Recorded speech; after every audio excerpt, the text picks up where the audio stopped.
Kara, Claude, I admire both of you and your work just a great deal. And one of the things that I see with CEOs and leaders is that some folks really understand that putting that focus on people first is not just the right thing to do, but it's also the most financially successful thing to do. But for those folks that maybe don't see that, I would love to hear examples from both of you for your work where you've really seen that pay out from an ROI perspective. Because for those folks that find that idea counterintuitive, those kinds of examples can be really powerful when you're trying to help them empower their people.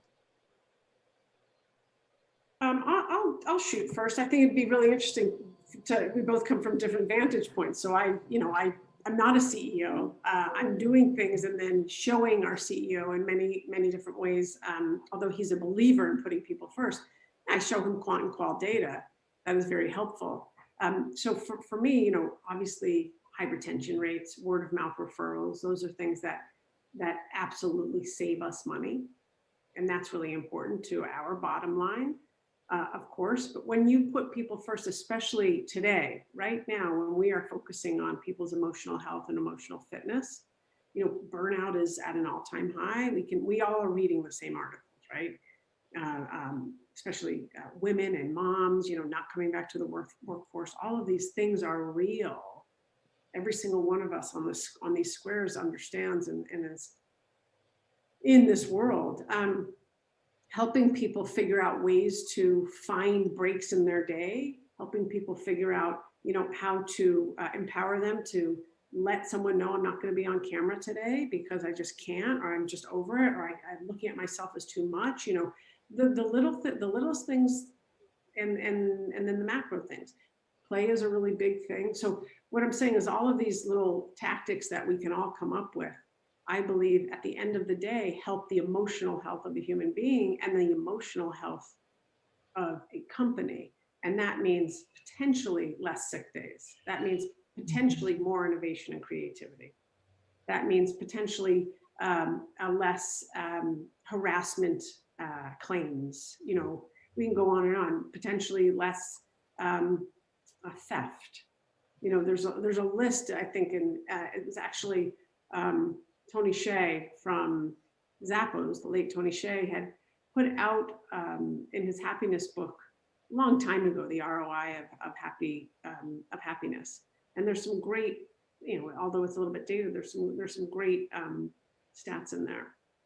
So anyway, that's kind of coming from what I said in the beginning. I think, and I know this is kind of lofty to say to a CEO, but what isn't the ROI, especially when it's humans that are doing the work? Even if you have a robot, a human put that robot together.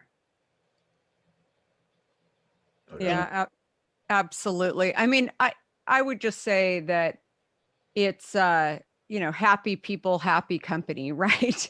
And I think that the biggest challenge is that I go back to something that Steve Jobs said and maybe even twist it a little bit, but asking employees how they'll be happier is really tough, right? And especially if you look at in today's day and age, I think, I remember at the beginning of this pandemic, I mean, everybody was celebrating, working from home and, oh yeah, we can do this. And, the boomers will eventually catch up and figure out how to get on Zoom and all of those conversations.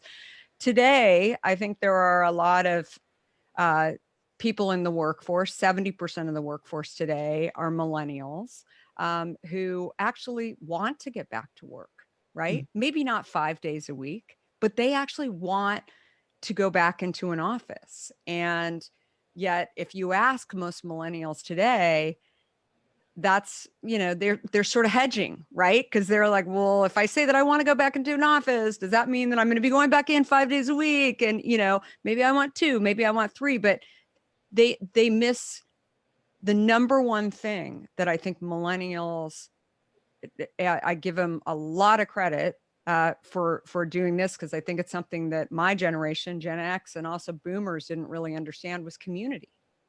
Right? Community and the importance of community. And so while you're office mate might not have been your best buddy, you kind of miss going to the espresso machine and hitting the button with that person and just small talk, right? That you're not getting at home. Yet millennials today are not necessarily, you know, being able to articulate that. So I think just really going back in, I think it just really boils down to trying to solve problems, right? And trying to actually figure out, like, what are the problems that people are coming forward and talking about.